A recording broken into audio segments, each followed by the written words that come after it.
लोग एक बहुत क्विक सा क्रैश टाइप का क्लास सेशन लेंगे, जिसमें हम लोग क्या क्या डिस्कस करेंगे। इंडक्टिव इफेक्ट और मेसोमेरिक इफेक्ट जिसे हम रेजोनेंस भी कह देते हैं, और हाइपर कॉन्जुगेशन। ठीक है, तो इन सारे इफेक्ट्स को हम लोग आज बहुत ही ज़्यादा जल्दी एक क्रैश कोर्स के फॉर्म में देखेंगे। तो हेडिंग डालना, ये हम लोग केमिस्ट्री का सिलेबस कर रहे हैं। ये आपके जरूर 11, ये आपके 12th में भी आएगा, ये आपके IIT JEE में भी आता है, और ये आपके नीट में भी आता है। आप ग्रेजुएशन वगैरह भी करते हो तो भी आपको ये सेम चीज़ें ऑर्गेनिक केमिस्ट्री में पढ़ाई जाएंगी, ठीक है, और ये उसका आएगा भी। सबसे पहला जो हम लोग इफेक्ट पढ़ेंगे वो है आपका इंडक्टिव इफेक्ट। ठीक है, जब हम इंडक्टिव इफेक्ट पढ़ेंगे तो सबसे पहले हम ये कहेंगे कि बेटा जी ये क्या है, परमानेंट शिफ्टिंग है किसके, आपके सिग्मा बॉन्ड्स है। Permanent shifting of sigma bonds, या आप बोलो permanent shifting of sigma electrons to single bonds. Sigma electrons to single bonds, ठीक है, टू इलेक्ट्रोनेगेटिविटी। ये देखिए differences, electronegativity differences operates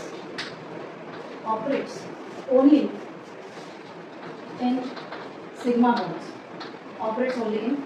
ये सिर्फ और सिर्फ सिग्मा बॉन्ड से ऑपरेट होते हैं। ये आपके इलेक्ट्रॉन्स की सिंगल बॉन्ड के साथ शिफ्टिंग होती है, और ये कितने प्रकार के होते हैं आप बोलोगे, टाइप्स में प्लस आई इफेक्ट और माइनस आई इफेक्ट। प्लस आई, हम लोग ने क्या देखा, जब हम आई इफेक्ट को देख रहे हैं, इंडक्टिव इफेक्ट को देखते हैं, तो हमने पाया कि ये इंडक्टिव इफेक्ट 2 पार्ट्स में डिवाइडेड है। एक आपका प्लस आई इफेक्ट होता है और एक आपका माइनस आई इफेक्ट होता है, ठीक है। जब हम बात करते हैं कौन इलेक्ट्रॉन रिलीजिंग है कौन इलेक्ट्रॉन गिविंग है, तो जब हम प्लस आई इफेक्ट की बात करते हैं, रिलीजिंग ग्रुप होता है, इलेक्ट्रॉन रिलीजिंग ग्रुप, ठीक है। जैसे कि आपके वहाँ गया, जैसे कि आपका C2H5 हो गया, जैसे कि आपका CH3 ट्वाइस हो गया, जैसे कि आपका CH3 थ्राइस हो गया, ठीक है। तो ये सारे क्या, अब सबसे ज़्यादा क्या होगा, अगर मैं स्टेबिलिटी ऑर्डर की बात करूँ, तो स्ट्रेंथ की ऑर्डर की बात करूँ, तो यहाँ से यहाँ तक हम लोग इंक्रीजिंग में जाते हैं, ठीक है। इसी तरह जब हम माइनस आई इफेक्ट की बात करते हैं, तो माइनस क्या होता है, इलेक्ट्रॉन विड्रॉइंग ग्रुप, ठीक है, इलेक्ट्रॉन विड्रॉइंग ग्रुप, यानी कि ये इलेक्ट्रॉन की डेंसिटी को पुल करता है, इलेक्ट्रॉन डेंसिटी को पुल करता है, अवे, पुल्स अवे, ठीक है, इलेक्ट्रॉन डेंसिटी को पुल्स अवे करता है, तो इलेक्ट्रॉन डेंसिटी को पुश करता है, पुश टुवर्ड्स कार्बन, ठीक है। तो अगर मैं इसके ऑर्डर की बात करूं, तो क्या हो जाएगा, कौन से पास हो जाएगा, Cn, इसके पास हो जाएगा COH, इसके पास हो जाएगा CHO, इसके पास हो जाएगा आपका F, इसके पास हो जाएगा आपका Cl। लेकिन ये सारी हम किसकी बात कर रहे हैं, डिक्रीजिंग ऑर्डर, क्लियर। तो हम इसमें स्टेबिलिटी भी बोल सकते हैं। अगर तो मैं कहूँगी कि Cl CH2 COOH more acidic होगा। क्यों मोर एसिडिक होगा बेटा जी, बिकॉज जैसे ही हम प्रोटॉन रिमूव करेंगे अब से, तो क्या हो जाएगा, Cl minus I effect show करेगा, और वो मोर एसिडिक हो जाएगा, इससे CH3COH के। अगर मान लो मैं स्टेबिलिटी ऑफ कार्बोकैटायन बोलूँ, स्टेबिलिटी ऑफ कार्बोकैटायन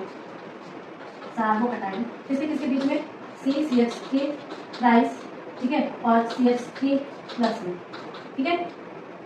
तो मैं ये कहूँगी बेटा जी कि मेरा जो ये पार्ट है वो मोर कार्बोकैटायन स्टेबल होगा, क्यों, क्योंकि ये मोर स्टेबल होगा, प्लस आई इफेक्ट शो करेंगे, क्लियर है ना, समझ में आ गया। तो ये मेरा पूरा था इंडक्टिव इफेक्ट। इसके बाद मैंने डाला, अच्छा दूसरा क्या है हमारा, मेसोमेरिक इफेक्ट, जिसे हम लोग M से भी जानते हैं, ठीक है। अब ये क्या होता है कि आपका इलेक्ट्रॉन क्या होगा, डोनेशन होगा और इलेक्ट्रॉन विड्रॉइंग होगा, ठीक है, through a conjugated pi system. यानी कि ये वर्क किस पर करता है, works on pi bonds, through आपके पाई बॉन्ड्स, ठीक है। तो ये भी अगर मैं डिवाइड करूं, जैसे कि प्लस M इफेक्ट और दूसरा हो जाएगा आपका माइनस M इफेक्ट,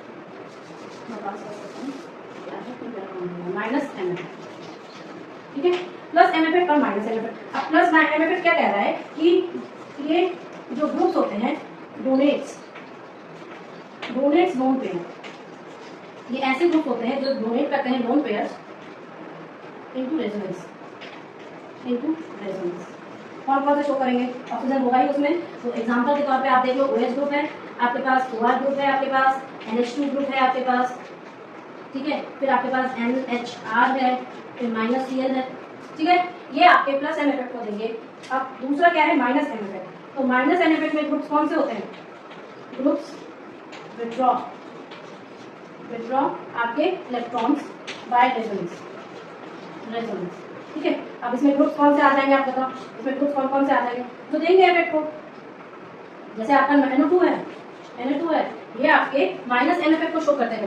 जैसे कि फेनॉल, फेनॉल क्या है? C6H5O है। Oxygen donates lone pair into the benzene ring, donate lone pair into the benzene ring, benzene ring in the benzene ring. तो ये क्या करेगा? जो माइनस OH है प्लस M इफेक्ट देगा, प्लस M इफेक्ट देगा, more reactive, more reactant than benzene in electrophilic substitution reaction, ठीक है। हाँ दूसरा आंसर रेडी बनेगा। दूसरा एग्जांपल अगर मैं देना चाहूँ तो जैसे कि नाइट्रोबेंजीन, ठीक है। अब नाइट्रोबेंजीन की स्ट्रक्चर क्या है? तो मैंने नाइट्रोबेंजीन बना लिया, यहाँ पर नाइट्रोबेंजीन है, और नाइट्रोबेंजीन यानी कि C6H5NO2, क्लियर है।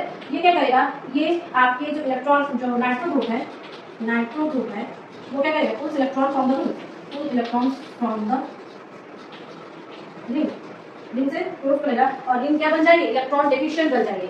So the ring becomes, ring, benzene की रिंग है, ring becomes electron deficient, electron deficient बन जाएगा, ठीक है। समझ में आ रहा है ये चीज? आपके माइनस आई, तो ये आपका नाइट्रोबेंजीन क्या देगा? माइनस M इफेक्ट देगा, क्या देगा? माइनस M इफेक्ट देगा। तो अब देखो, अगर मैं डिफरेंस करूं तो डिफरेंस बिटवीन आपके M effect and I effect, inductivity, ठीक है।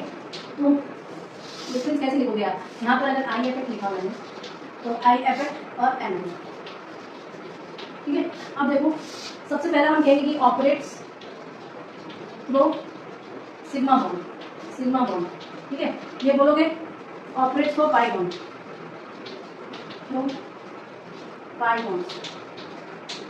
ठीक है। दूसरा ये बोलोगे कि वीक होते हैं, ये वीक होते हैं, ये क्या होते हैं? स्ट्रॉन्ग होते हैं। ये क्या है? Present even without double bond, ठीक है। और ये क्या है? They need conjugations, they need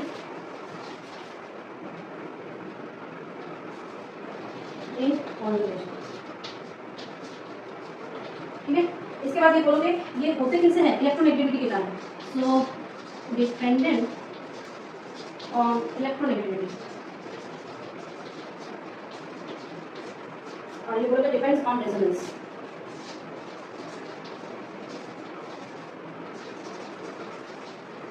depends on resonance, ठीक है।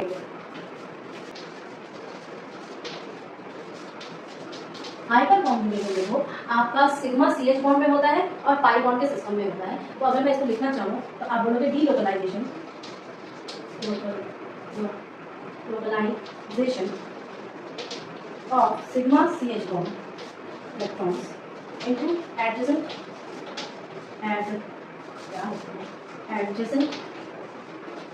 NTP ऑर्बिटल्स, और आपके पाई सिस्टम में, ठीक है। Also called no bond difference, also called no bond resonance, clear है?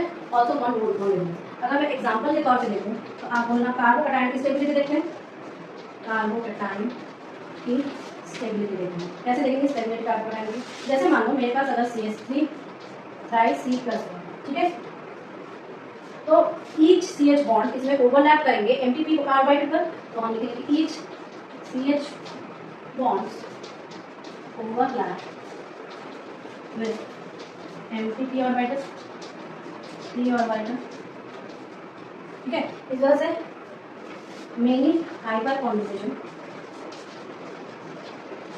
Structures are possible, structure possible है ना, सबका ओवरलैप हो रहा है, इस वजह से स्ट्रक्चर्स आर पॉसिबल, ठीक है। तो अगर मैं स्टेबिलिटी के तौर पे देखूँ तो मेरे पास क्या हो जाएगा, टर्शियरी पहले ज़्यादा, फिर सेकेंडरी, फिर प्राइमरी, फिर आप बोलोगे CH3+। क्लियर है? ये आपका हाइपर कॉन्जुगेशन का एक एग्जांपल था। अब एल्कीन्स के ऊपर भी हाइपर कॉन्जुगेशन, एल्कीन्स की स्टेबिलिटी देखूँ और मेरे पास मान लो कि इथीन है और मेरे पास एक है इथीन का स्ट्रक्चर क्या होगा, CH2 और दूसरा मेरे पास प्रोपीन, ठीक है। तो इसका क्या हो जाएगा,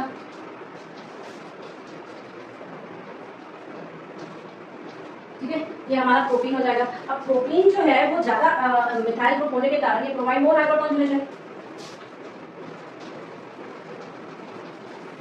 methyl groups provide more hyper conjugation structure,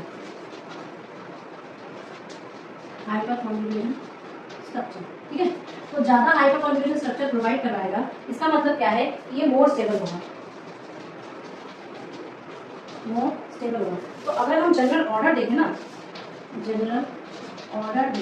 तो टेट्रा सब्स्टिट्यूट है, आप बोलोगे सबसे ज़्यादा टेट्रा सब्स्टिट्यूट है, स्टेबल है, फिर आपका ट्राई, फिर आपका डाई, फिर आपका मोनो, फिर आपका CH2 डबल बॉन्ड CH2। याद रखना, ये आपके किसके लिए है, हाइपर कॉन्जुगेशन इफेक्ट के लिए। मुझे लग रहा है कि समझ में आ गया होगा। मैं एक रेजोनेंस का भी बात करूँ, तो क्लास 12 में एक क्वेश्चन है कि मैंने पूछा भी गया है, जैसे कि हमारे पास अगर फेनॉक्साइड आयन है, तो फेनॉक्साइड आयन यानी कि आपका स्ट्रक्चर क्या होगा, कुछ ऐसा होगा फेनॉक्साइड आयन का, और ये क्या है, ये डिलोकलाइज होगा पूरे में और रेजोनेंस स्टेबिलिटी को देगा, रेजोनेंस स्टेबिलिटी, ठीक है। क्यों, डिलोकलाइजेशन होगा चार्ज का, डिलोकलाइजेशन होगा चार्ज का। इसी तरह अगर आपके पास एसिटेट आयन क्या है, CH3COO-, ये भी डिलोकलाइज होकर रेजोनेंस स्टेबलाइजेशन देगा। क्लियर है? तो हम लोगों ने आज क्या क्या किया, हम लोगों ने कैट इफेक्ट को देखा, हम लोगों ने मेसोमेरिक इफेक्ट देखा, हम लोगों ने हाइपर कॉन्जुगेशन देखा, दोनों में सब में डिफरेंस देखा और सारी चीज़ों का एनालाइज किया, ठीक है।